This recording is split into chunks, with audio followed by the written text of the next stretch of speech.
The draft is over, but the Bengals have made a surprising decision. They're picking up Dax Hill's fifth-year option. Let's get into it.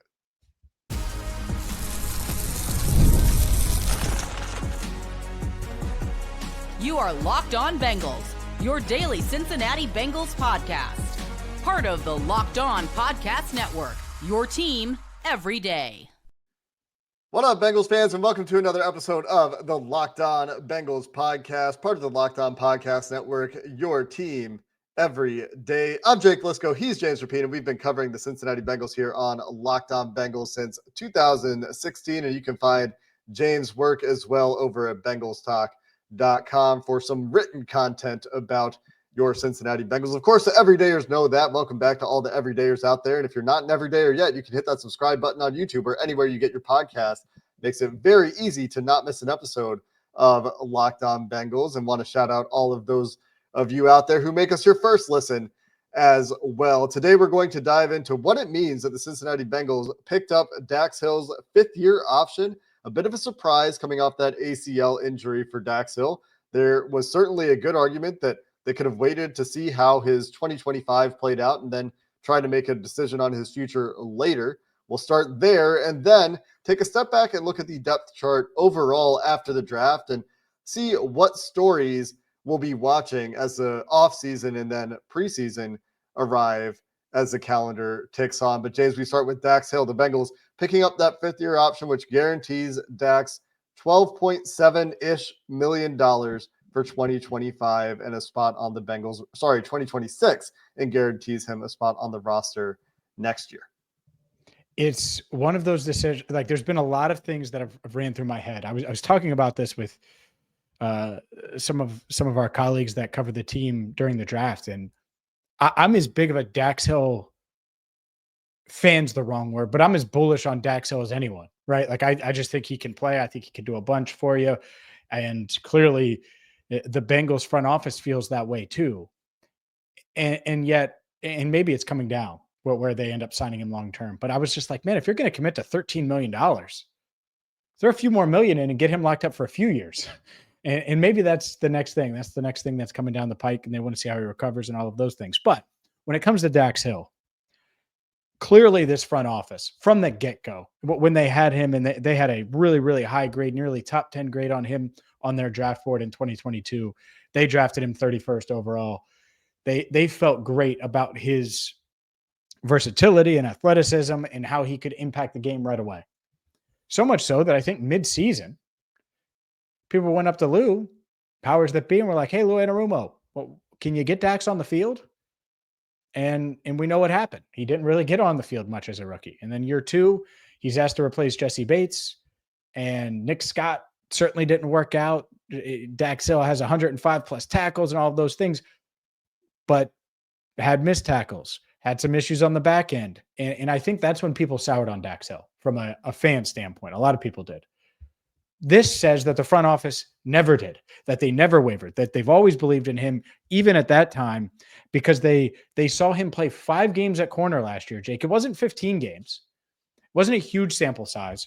It was 5 games that included a preseason where up until that first preseason game, when he was just awesome and had multiple pass breakups, he was a backup at corner. He was behind DJ Turner.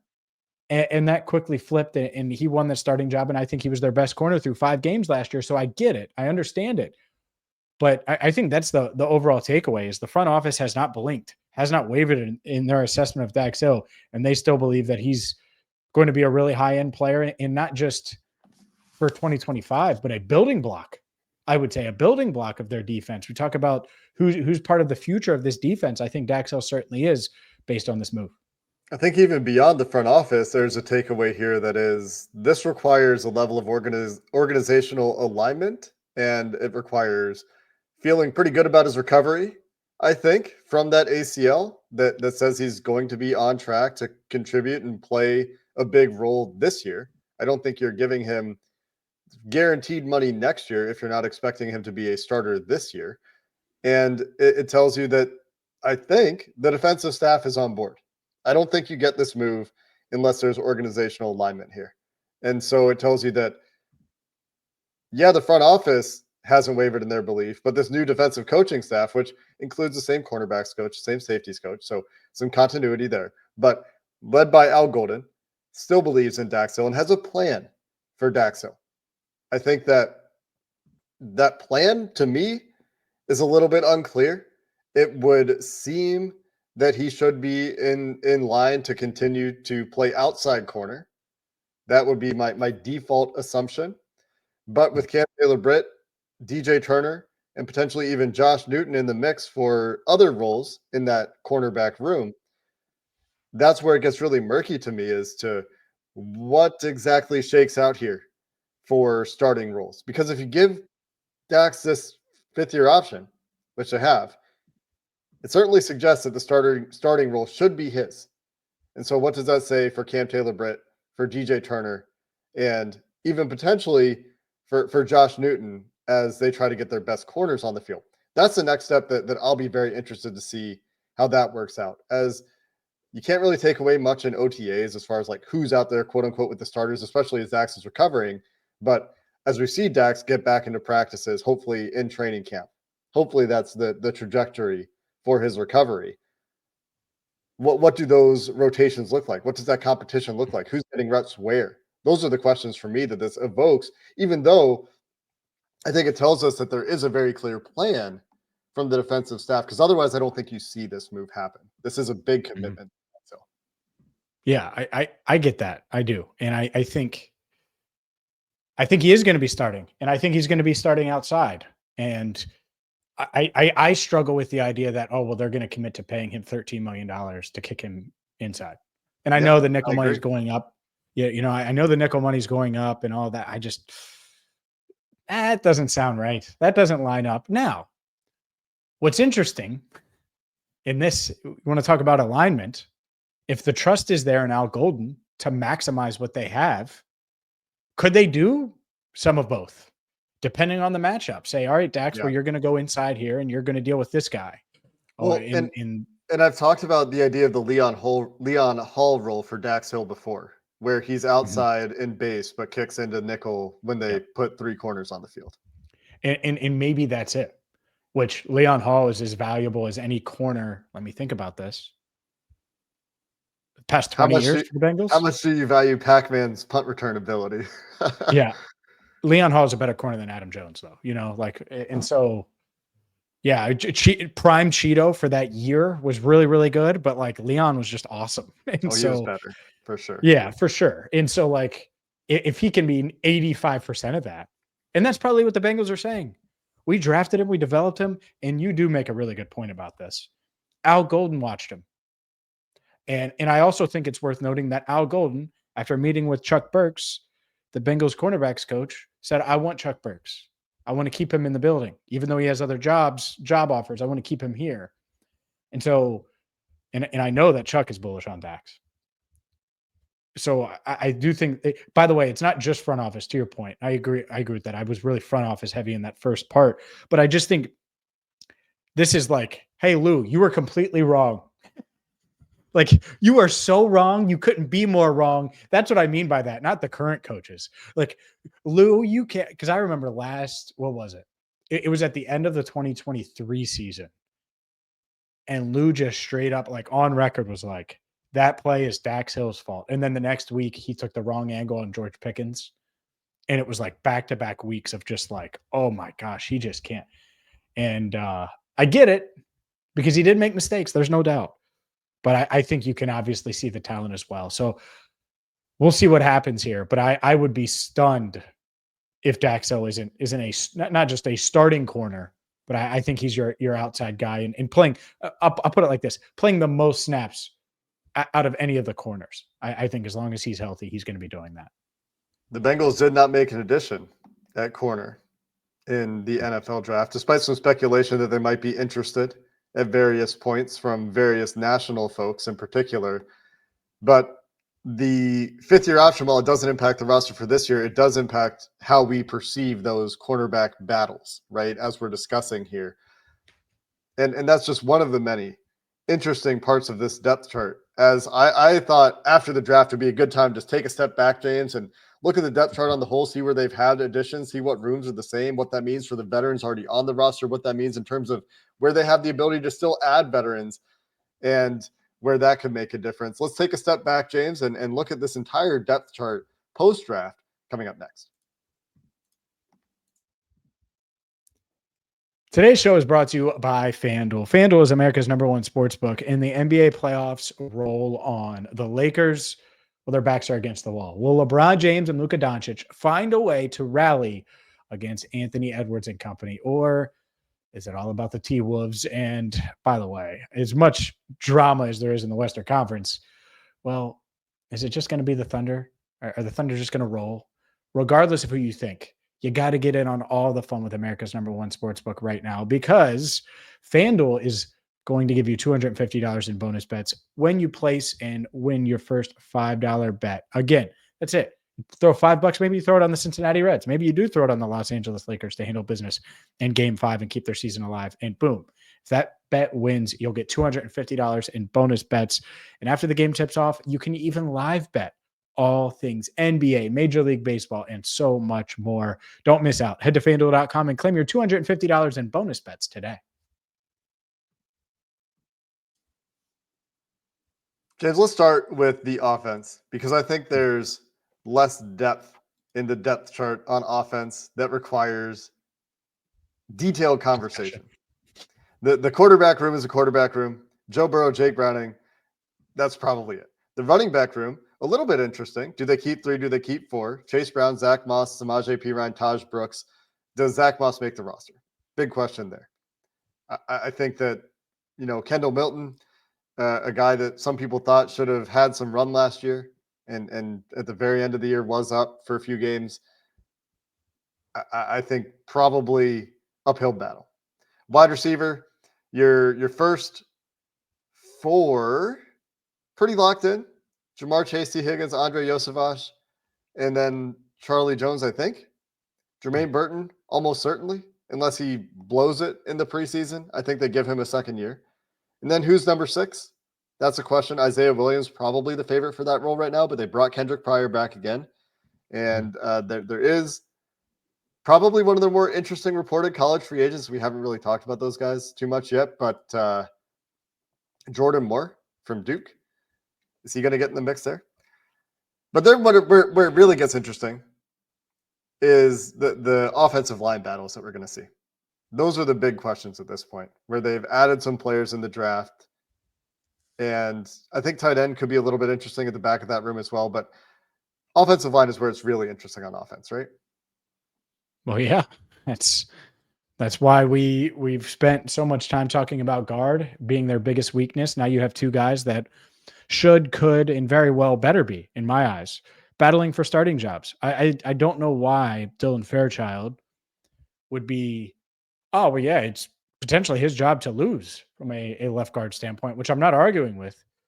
But you should also give Jalen Rivers every chance to start for this team. I think both guys are ready to go from a pass blocking standpoint, at least as ready as you can be coming out of college and not being a surefire top 5 pick type of prospect.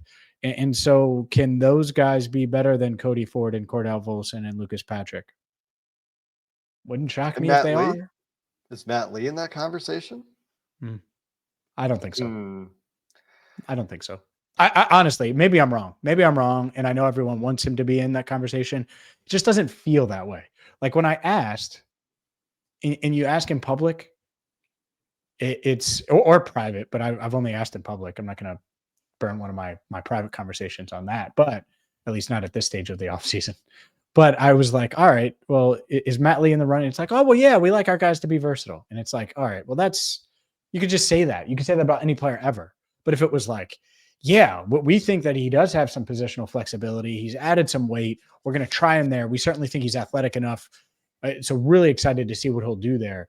There's a difference in answer there. And usually you can read between the lines. Maybe I'm wrong, but I don't think he's in the mix. I think he's more of a center only, which makes it interesting when you do get into those depth conversations. Well, it makes it interesting because Lucas Patrick is apparently center first in their minds as well. And if that's the case, who's competing for right guard? Is it Cody Ford and Jackson Kirkland? Are those your competitors for right guard? Because if Lucas left Patrick guard, is a center only not a or center center only, first. Center first. I thought that was a comment from the coaching staff in the last couple of weeks. Mm. Did I mishear that? I don't know. That's news. You're breaking news. So I may be wrong. Maybe I was sleeping. Clearly, I didn't ask about Matt Lee privately. So Okay, well real like let's put a pin in that before we say something that isn't true and double check. So we'll go confirm. I'll go try to find the he thing that I can heard. play center though, to your point, and he could certainly be your backup center. So Okay. So then we were saying the right guard conversation is Cody Ford, Lucas Patrick primarily, right? If the left guard conversation is we're not going to flip sides on Dylan Fairchild, and he's going to compete for left guard.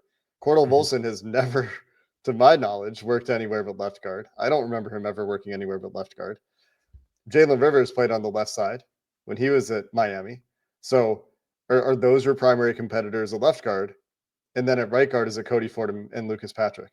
I don't know why you wouldn't throw Matt Lee into that conversation at that point. If Sure. those are your competitors, like what's the well, I don't know why Dylan or why Rivers wouldn't be in.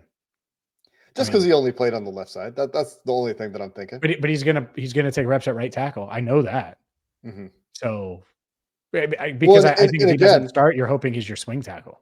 And if he's your swing tackle, how many reps are you giving him at guard generally? Is from a practice perspective, there's only so many reps to go around. He will. I will say he did say on the conference call, they told him he would start at guard, like start his training at guard, not start at guard, to be clear.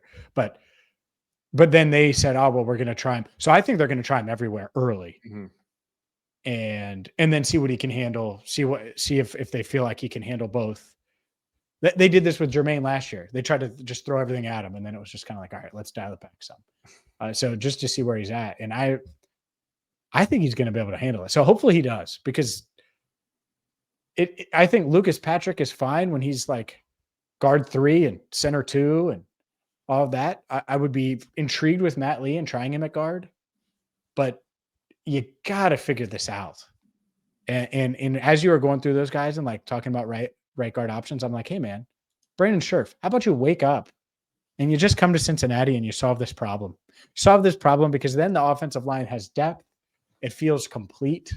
It would feel so much different if they just had that dude plugged in at right guard on week 1 or in week 1. Scherf, Hernandez, Reisner, the same guys we've been talking about at guard since they missed the first 3 waves of free agency at the position. They're all still out there. They all have different questions. But I mean, even Shaq Mason, who you've brought up more than me, even Jedrick Wills, who we've talked about as a potential Scott Peters project. Any of those guys would be welcome competition. Do we expect them to do it after they didn't do it before the draft and then they added 2 guys in the draft? I don't. Not really. But they certainly could use that quality veteran to throw into the mix of competition, especially at right guard. It lets you maintain the position versatility on Cody Ford as well. If you have a starting right guard, so Cody Ford isn't having to start at right guard, lets Jalen Rivers have a perhaps more focused preseason as a rookie in the NFL. So he's not trying to learn 4 positions at once, which is its own challenge. And then there's a whole conversation around Cordell Volson, who at his current salary with the escalators he's gotten from his playtime is either win the job or you're not on the team, most likely. And like they're not paying that money to him to be a backup. There's no way. And if I'm him, I really do wonder if he would just dial it, if they ask him to dial it down and lower those for money.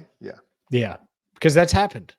And I think he likes Cincinnati. I think he likes the locker room. I think and do you want to just be out there in the middle of August, at the end of August, in early September? Like, that sucks. That is not a fun thing for a player to go through waivers and go through that whole process and that shuffle. So wouldn't shock me if they approach him about that. It really wouldn't, even if they are more bullish on him long-term than maybe we are.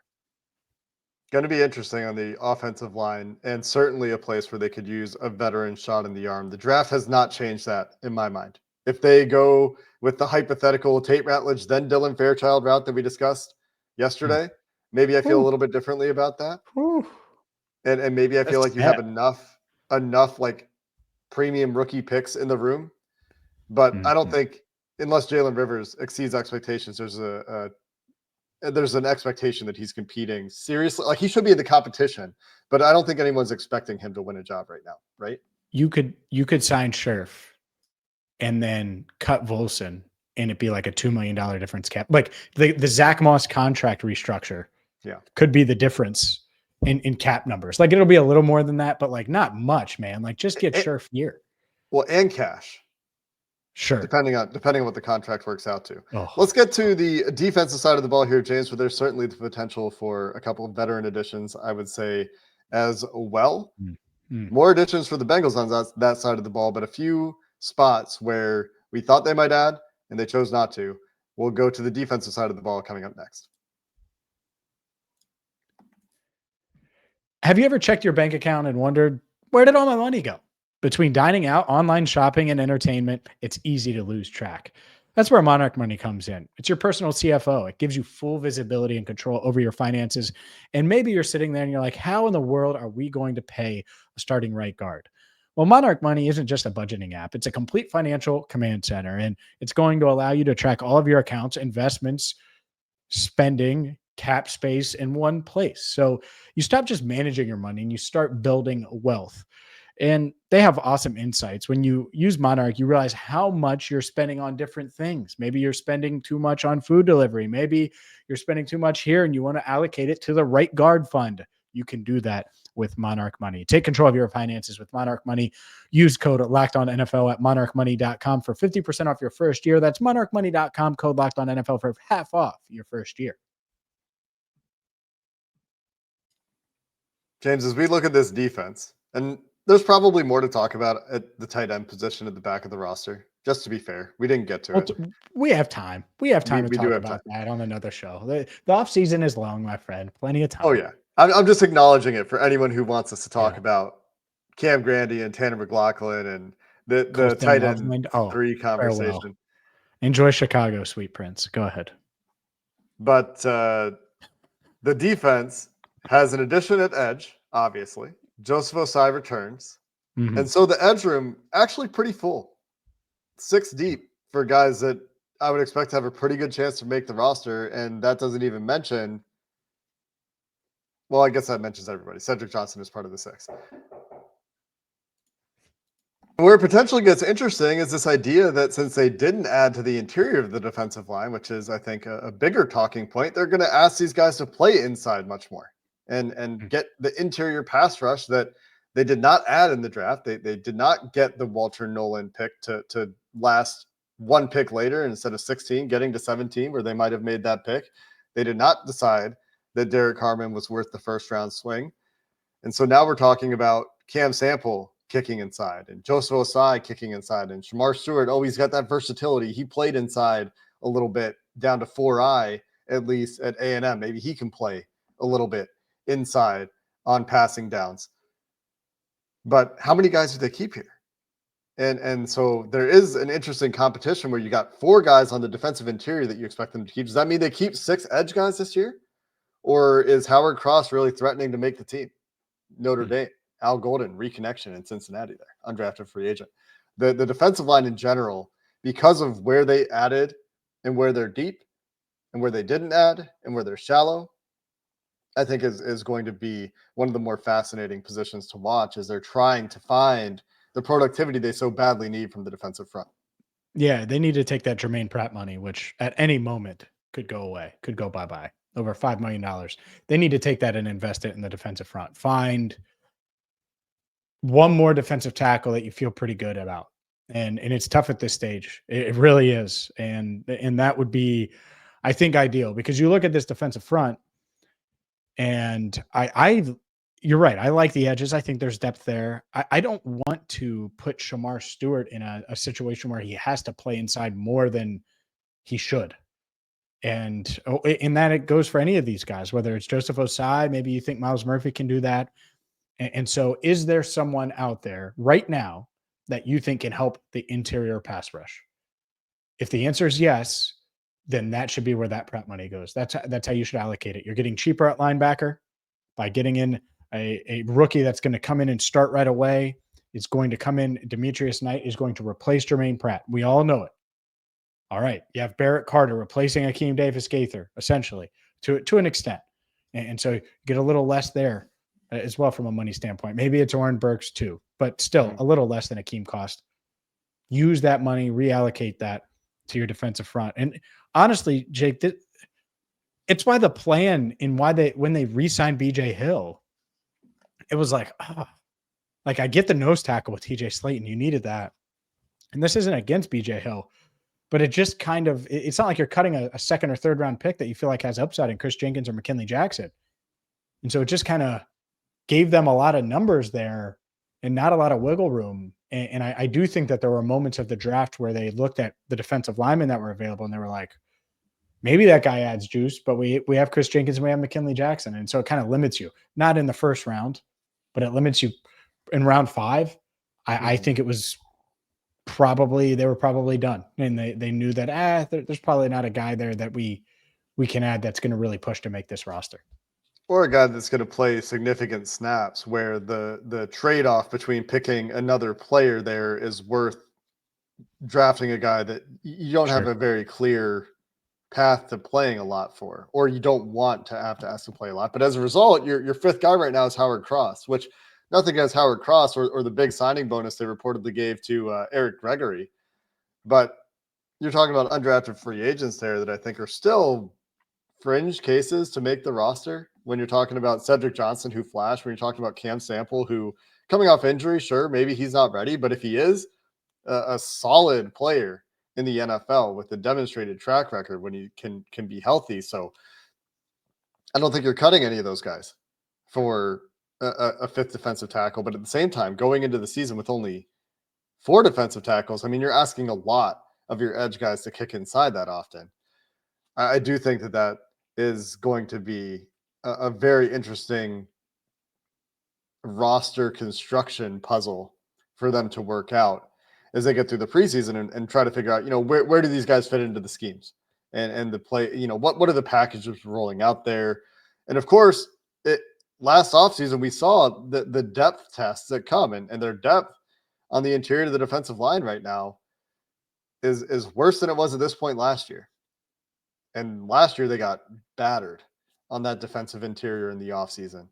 And that's why, you saw the Zach Carter, Lawrence Guy packages early in the season before both guys were no longer part of the team. And so that's certainly an area of concern, an area where, like you said, they should be looking, I think, pretty aggressively to see if they can add a piece that can give them quality snaps. So they're not looking for Lawrence Guy in week 1 again or week 2. Yeah. But as you also said, it's tough at this point. Calais Campbell ain't out there anymore. They missed that. Yeah. We don't have to talk about him anymore. He's the most popular non-Bengal in Locked On Bengals history. And it's not the only thing. Like the defensive line room is obviously a big one. You're hoping the edge guys get after it. I think you feel really good about the linebacker depth now and where it's at, even without Pratt.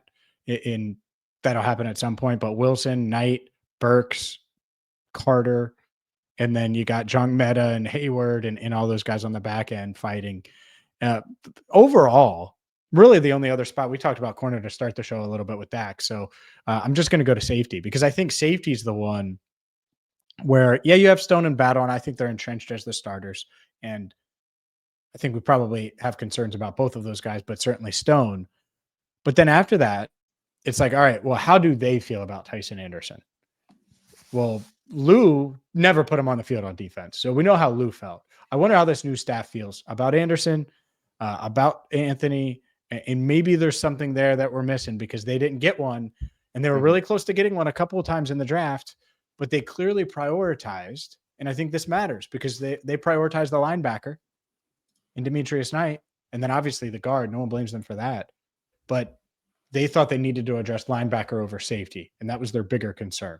And so do they go sign a safety? I don't know. I think it would be semi-surprising. Maybe a defensive tackle, but I'm just not sure they go the safety route. There's still guys out there. I know. A lot of the Blackman same right guys we've today. been talking. Yeah. I mean, I've been talking about Today. Julian Blackman before free agency started as a potential target, a guy I liked. Maybe there's Yeah. something there that we don't know about that is a reason he's still out there. I don't know. But But at a this lot of stage, Bengals fans also talking about Justin Simmons, I think, this week. yeah, it's a big name. I would Big be name. surprised by Simmons. I think Blackman's more in the mix. If you're Blackman, you could see the path to starting really quickly. Yeah. I would. I'd be like, sign me up. Let me roll in there to go win a roster spot. It's possible. It's definitely possible. It's possible to win a starting job, like you said. But that I think is very interesting. Do they just stick with the guys they have at safety? We know they were looking at that group hard in the draft. We know they were fans of Kevin Winston. We are fairly certain they really liked Malachi Starks as well.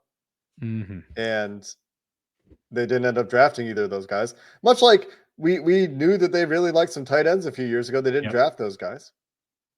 And then they Yep. kind of just rolled with what they had. Added Mike Yep. Gesicki. Mike Gesicki Hey, stuck. the 1 year safety, Julian Blackman, 1 year, $2 million. Maybe that's what they do is they use the Pratt money towards safety and defensive because you could sign a defensive tackle now, like 1 year, $3 million. And then you take that other $2 million and give it to Blackman. I don't know if Blackman will take a deal quite that small, but maybe he doesn't have choices. Maybe the reason he's out He there is might because he not. doesn't have a market. It's hard to say. Mhm. Like some of these guys will sign decent deals even now, and some of them we'll see like, oh man, why the heck didn't the Bengals do that deal at that number?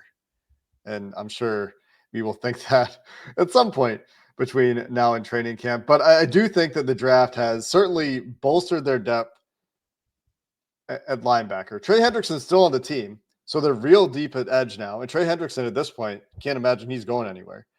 They Yeah, have he's a on. lot of guys to compete on the interior offensive line. You feel way better about their depth at running back just because they added a guy there that you can see a clear role for in Taj Brooks.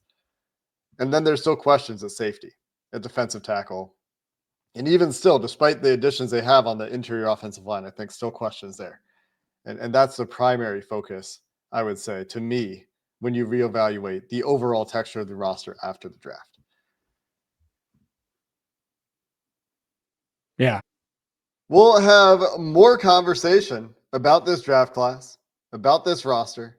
We'll be joined by Mike Potts, the Bengals Director of College Scouting, tomorrow to get his take from the inside about how the Bengals draft went down and what they were thinking with their process for some of these picks.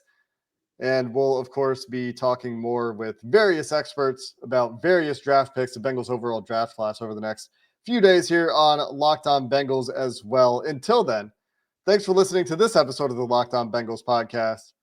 Hoo day, and have a good one.